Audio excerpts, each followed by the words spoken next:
What's one thing you could pick, you know what I'm saying, that you learned about, learn from being around Nip and Mac? Just, I don't know, just like to be your true self, and then that shit can lead to like greatness for real. Like just being your true self and just being who you are, you can create like a real following, that people will just respect your mindset.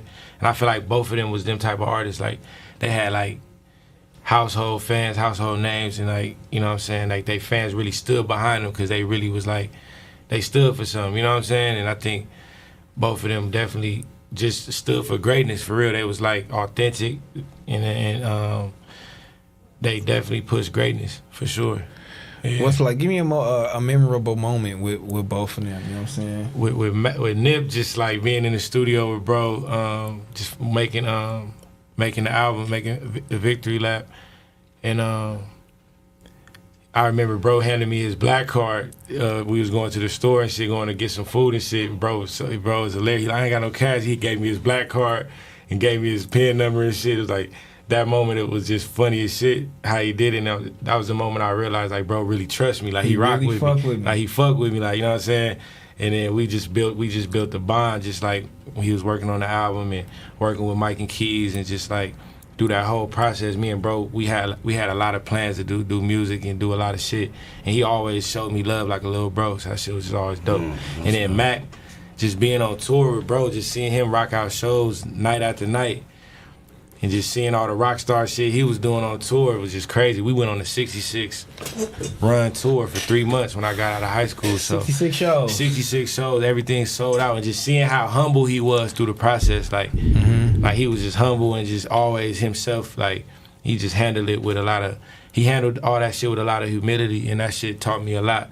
Like even when you selling out and you at your top of your peak, you can still move with humility, and you ain't gotta, you know what I'm saying? You can still treat everybody equal. He was treating everybody equal with respect. I was trying to put you on or trying to give you something. Yeah, like I just noticed that, and that was always something dope that I wanted to, you know what I'm saying, that I picked up on. Make sure y'all join the millions of fans that played on Underdog last year with the Pick'em game. You can win money by making sports picks. It's time to turn those takes into cash by going higher or lower on player stats like touchdowns, receiving yards, interceptions, and much more. You can win up to 1,000 times your money. Sign up now, deposit using promo code BOF, you already know, to get 1,000 in bonus cash and a free pick.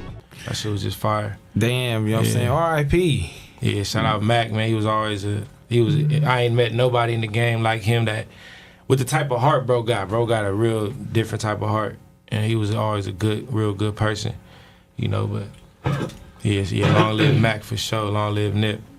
Damn, both real ones. I mean, that's the type, man. How did you meet Mac? It's crazy. I dropped this album, Sleeping in Class, in 2010. I shot the cover in D Smoke classroom. He was my teacher at Inglewood. Oh, this is crazy. All this shit connected. I dropped the album when I was in 10th grade at Inglewood, and then he literally DM'd me on Twitter, bro. Like, bro, I just heard your album, caught on, from just off the blogs and the internet. Yeah. Like, bro, I just heard your album. This shit crazy, Sleeping in Class. And he sent it to me, the picture of him listening to it. And then he was like, man, I'm doing this tour, this West Coast run in a couple months. He like, I want to bring you on it. Just off him hearing the album. Like, he didn't meet me or nothing. He just heard it, caught wind of it. And that's when I knew, like, damn, like, this shit getting real. Like, the power of the internet, the power of the whole culture and the blogs was going on right now. Motherfuckers is tapping in. Then from that, just for me dropping this project, I got a whole opportunity to go on tour with him. Then we went on like a 8-city tour run when I was in 12th grade. I missed school for like 2 weeks to go on tour with Mac Miller. That shit was crazy. Principal signed off on it. We went on a tour. Me and bro was just genuinely rocking, just like genuine love. We just had a genuine connection as a friendship. And then we was doing music. We did the song Can I Live? That's on my album Sleeping in Class. We did the song on tour in the hotel room. And then at the end of the tour, every show was crazy. I rocked every show. He like, bro, you was going crazy on tour. He like, I want to bring you on my first album tour that I'm about to do, like in a couple months, which was the Blue Slide Park tour. Yeah. So he like, when he told me that, I didn't even think he was gonna follow up. A lot of niggas tell you so they might not even hit you. I'm like, but he really, when I graduated high school, bro, really followed back and hit me. He like, yeah, I want to bring you on a tour. That shit was 66 shows, 3 months long, sold out. First, he had the biggest independent album at the time. He did like 140,000 independent on Blue Slide Park. Yeah, like independently. So, like, bro had one of the biggest independent albums ever, biggest first weeks. And I was a part of that whole journey with him.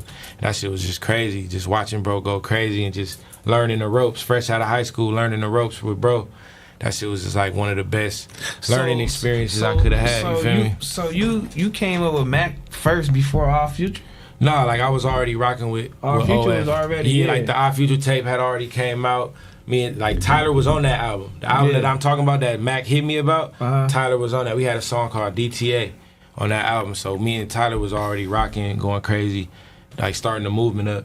And then Mac reached out. This before, like, I knew Mac before Tyler and the whole OF started rocking with Mac. Like, I was already kind of connected with bro, and then Vince met him. Vince was rocking with bro, and then everything just came together. Yeah, because Vince Staples came and he had the same story. Yeah. He was like, man, this motherfucker came and picked me up. Yeah. He was like, he was coming to get me. He was like, this white boy crazy. You see everything I'm saying adding up though. All the shit I'm saying is the whole story. Right. Shout out my nigga Mac Miller. He's like, this nigga was coming to get me. Bro tapped into the culture. He was fucking with.